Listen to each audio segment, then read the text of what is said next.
Hello everyone, कैसे हैं आप लोग। आज की हमारी कहानी है चालाक बकरी की कहानी। अगर आपने मेरे चैनल को सब्सक्राइब नहीं किया है तो जल्दी सब्सक्राइब कर लो, बेल आइकन को प्रेस कर लो ताकि मेरी हर आने वाली वीडियो की नोटिफिकेशन आपको सबसे पहले मिले। और कहानी पसंद आए तो लाइक जरूर करना। तो चलिए कहानी शुरू करते हैं। एक गांव में एक पाखंडी बाबा रहा करते थे। गांव वाले उन बाबा पर बहुत ही विश्वास किया करते थे। किसी के पास कोई भी समस्या होती वह बाबा के पास चला आता था और बाबा उन्हें अंधविश्वासी बातें बताकर लोगों को गुमराह किया करते थे। एक दिन सुबह सुबह की बात है। एक पति पत्नी का जोड़ा बाबा के आश्रम आता है। वह व्यक्ति बाबा से कहता है, बाबा, बाबा की जय हो। बाबा, हमारी शादी को 10 साल हो गए, लेकिन अभी तक हमारी कोई संतान नहीं है। बाबा, हमें कोई उपाय बताइए जिससे हमें एक संतान मिल जाए। जिसके सिवा हमें और कुछ नहीं चाहिए। बाबा कहते हैं, अच्छा, तो तुम्हें कोई संतान नहीं है। तुम्हें एक बकरी की बलि देनी होगी, जिसके बाद तुम्हें संतान सुख मिल जाएगा। वह व्यक्ति कहता है, बाबा, लेकिन अपनी खुशी के लिए किसी जानवर की बलि देना ये तो सही बात नहीं है।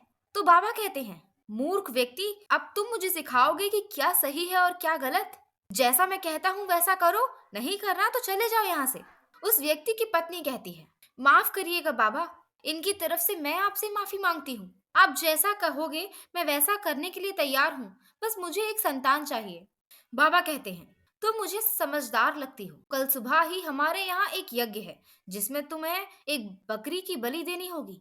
तुम दोनों कल सुबह नहा धोकर आश्रम आ जाना। मैं एक बकरी का इंतजाम कर लूंगा, जिसके लिए तुम्हें मुझे 51,000 रुपए देने होंगे। वह व्यक्ति कहता है, ठीक है बाबा, जैसा आप कहते हैं मैं वैसा करने के लिए तैयार हूँ। अगर ऐसा करने से हमें संतान प्राप्ति हो जाएगी तो मुझे मंजूर है। मैं कल सुबह अपनी पत्नी के साथ नहा धोकर आश्रम आ जाऊंगा। और इतना कहकर वे वहां से चले जाते हैं। फिर बाबा अपने दो शिष्यों को बुलाते हैं। कल हमारे यहाँ एक बकरी की बलि चढ़ेगी, एक बकरी का इंतजाम करो। वह दोनों दोनों शिष्यों को अपने बाबा की बात सही नहीं लगी। बाबा का शिष्य कहता है, लेकिन बाबा, हाँ, अपनी खुशी के लिए किसी और की बलि देना ये सही नहीं है। इस पूरे संसार को भगवान ने बनाया है, इसीलिए हमें हक नहीं बनता कि हम किसी को मारें। बाबा कहते हैं, अरे मूर्खो, तुम्हें क्या हो गया है। तुम ये कैसी बातें कर रहे हो। बलि देने से भगवान प्रसन्न होते हैं। तभी बाबा का दूसरा शिष्य बोलता है, लेकिन बाबा, जिसकी हम बलि देंगे उसे भी तो भगवान ने ही बनाया है, और अपनी बनाई चीज को खत्म होता देख भला कौन खुश हो सकता है। फिर बाबा गुस्से से बोलते हैं, तुम्हें मेरे जैसा सिद्ध बाबा बनना है कि नहीं। अगर बनना है तो अपना मुंह बंद रखो और जैसा मैं कहता हूँ वैसा करो। बाबा के दोनों शिष्य वहां से चले जाते हैं। अब वह एक बकरी वाले के पास जा रहे होते हैं। रास्ते में जाते वक्त वह आपस में बातें कर रहे थे। मुझे नहीं लगता कि जो बाबा कर रहे हैं वो सही है, लेकिन हमें सिद्धि चाहिए, इसीलिए हमें अपना मुंह बंद रखना होगा, वरना बाबा हमसे नाराज हो जाएंगे और हमें कभी भी अपनी उपाधि नहीं देंगे। बाबा का दूसरा शिष्य कहता है, कह तो तुम सही रहे हो, अपनी खुशी के लिए किसी की जान लेना सही नहीं है, बल्कि हमें तो ऐसा करना चाहिए कि अगर हम खुश हैं तो अपनी खुशी के लिए जानवरों, बाकी सबको भी खुश रखना चाहिए। ऐसा नहीं होना चाहिए कि हम उनकी जान ही ले लें। ऐसी बातें कर कर वह पहुंच जाते हैं एक बकरी वाले के यहाँ। बकरी वाले का नाम गिरधर था। गिरधर अपने यहाँ बाबा के दोनों शिष्यों को आते देख कहता है, प्रणाम बाबा जी, कैसे आना हुआ आज मेरे यहाँ। बाबा के शिष्य कहते हैं, हमें एक बकरी चाहिए। गिरधर के यहाँ बहुत सारी बकरियां थीं। उनमें से दो बकरियां बाबा के शिष्यों को देखकर आपस में बातें करती हैं। भूरी बकरी कहती है, ये देख रही हो, हमारे यहाँ कौन आया है। बाबा आए हैं। मुझे लगता है यह एक बकरी लेने आए हैं, और देख लेना, यह मुझे ही लेके जाएंगे, क्योंकि मैं दिखने में बहुत ही सुंदर हूँ और तंदुरुस्त भी। यह मुझे अपने यहाँ ले जाकर मुझे बहुत हरी हरी घासें खिलाया करेंगे और मेरी बहुत सेवा करा करेंगे। बदले में मैं इन्हें बहुत सारा दूध दूंगी। तो काली बकरी कहती है, जहां तक मुझे लगता है ये मुझे ही लेके जाएंगे, क्योंकि मैं तुमसे ज्यादा तंदुरुस्त हूँ और मैं तुमसे ज्यादा दूध भी देती हूँ। उन दोनों बकरियों को लग रहा था कि यह दोनों शिष्य उनको खरीदने के लिए आए हैं ताकि वह उनकी सेवा कर सकें। उन दोनों को नहीं पता था कि वह दोनों शिष्य एक बकरी की बलि के लिए एक बकरी खरीदने आए हैं। गिरधर शिष्यों से कहता है, बताइए बाबा जी, आपको कैसी बकरी चाहिए। बाबा के शिष्य कहते हैं, हमें एक बहुत सुंदर और तंदुरुस्त बकरी चाहिए। गिरधर कहता है, तो आपको यह भूरी बकरी ले जानी चाहिए, ये दिखने में सुंदर भी है और तंदुरुस्त भी। बाबा के शिष्य उस भूरी बकरी को लेकर आश्रम आ जाते हैं। आश्रम में आकर बाबा उस बकरी को देखकर कहते हैं, अरे, ये बकरी तो बहुत ही सुंदर है और तंदुरुस्त भी। तुम बहुत ही अच्छी बकरी लेके आए हो बलि के लिए। बाबा की यह बात सुनकर उस बकरी की सिट्टी पिट्टी गुल हो जाती है। वह समझ जाती है कि यह लोग मुझे खिलाने पिलाने नहीं, बल्कि बलि देने के लिए लेके आए हैं।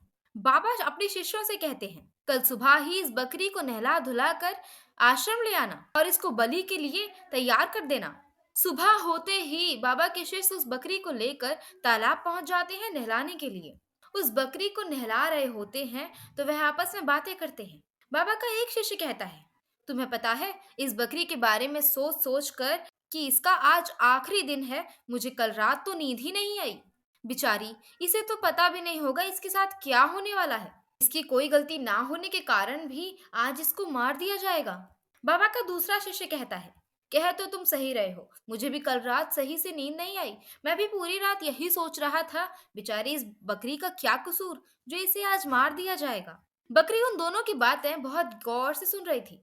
उसे समझ आ जाता है कि यह दोनों बकरी की बलि से बिल्कुल खिलाफ है। वहां से लौटते वक्त बकरी उन दोनों से कहती है, मैंने आज तुम दोनों की सारी बातें सुनी, लेकिन मुझे बहुत अच्छा लगा कि तुम दोनों बकरी की बलि के खिलाफ हो। लेकिन मुझे तुम्हारे बाबा पर बहुत हंसी आ रही है। बकरी इतना कहकर जोर जोर से हंसने लगती है। उस बकरी को हंसता देख दोनों शिष्य हैरान रह जाते हैं। वे बाबा के पास उस बकरी को लेके आते हैं और सारी बातें बताते हैं। कहते हैं, बाबा, आज जब हम रास्ते में इस बकरी को लेकर आ रहे थे तो ये बकरी कहती है कि मुझे तुम्हारे बाबा पर बहुत हंसी आ रही है। यह कहकर बकरी जोर जोर से हंसने लगती है। मुझे लगता है ये आप पर हंस रही थी। बाबा को उस बकरी पर गुस्सा आता है और वह बकरी पर चीखता है, ए बकरी, तुम मुझ पर क्यों हंस रही थी? बकरी बाबा से कहती है, वो मैं तुम्हें क्यों बताऊं? तुम एक बार मेरी बलि देकर तो देखो, तुम्हें खुद ही पता चल जाएगा। उस बकरी की बातें सुनकर बाबा चिंता में आ जाते हैं और कहते हैं, बकरी, मुझे पता है यह बातें तुम मुझे बहलाने के लिए कह रही हो ताकि मैं तुम्हारी बलि ना चढ़ाऊं। तो बकरी कहती है, चढ़ाओ चढ़ाओ, मैं तो खुश हूँ कि तुम मेरी बलि चढ़ाने जा रहे हो। बल्कि मुझे तो पिछले जन्म में एक श्राप लगा था। मैंने भी एक बकरी की बलि दी थी, जिसके कारण मुझे इस जन्म में बकरी बनना पड़ा। अगर तुम मेरी बलि दे दोगे तो मुझे तो इस श्राप से मुक्ति मिल जाएगी। फिर अगले जन्म में मैं इंसान बनूंगी और तुम बकरी, फिर मैं तुम्हारी बलि दूंगी। बकरी की यह सारी बातें सुनकर बाबा चिंता में आ जाते हैं। बाबा अपने मन में सोचते हैं कि जब इस बकरी ने अपने पिछले जन्म में एक बकरी की बलि दी थी, तो इसे इस जन्म में बकरी का जन्म मिला और आज इसकी बलि चढ़ने जा रही है। और अगर आज मैं इसकी बलि चढ़ा देता हूँ तो अगले जन्म में मुझे एक बकरी बनना पड़ेगा, फिर कोई मेरी भी बलि चढ़ा देगा।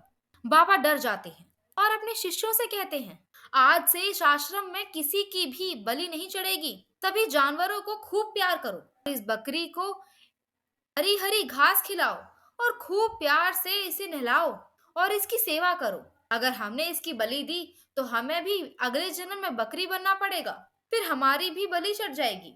आखिरी समय पर बकरी ने अपने दिमाग का इस्तेमाल कर कर अपनी जान बचा ली। कितना भी कठिन समय हो, अगर हम अपने दिमाग का सही इस्तेमाल करेंगे तो हम उस समस्या से जल्दी ही निकल आएंगे। कहानी आपको अगर अच्छी लगी है तो इसे लाइक करना, शेयर करना और कमेंट करना। और अगर आपने मेरे चैनल को अभी तक सब्सक्राइब नहीं किया है तो जल्दी सब्सक्राइब कर लो, क्योंकि मेरे चैनल पर आपको हमेशा इसी तरीके की कहानी देखने के लिए मिलेंगी। तो मिलते हैं अगली कहानी में, तब तक के लिए राधे राधे।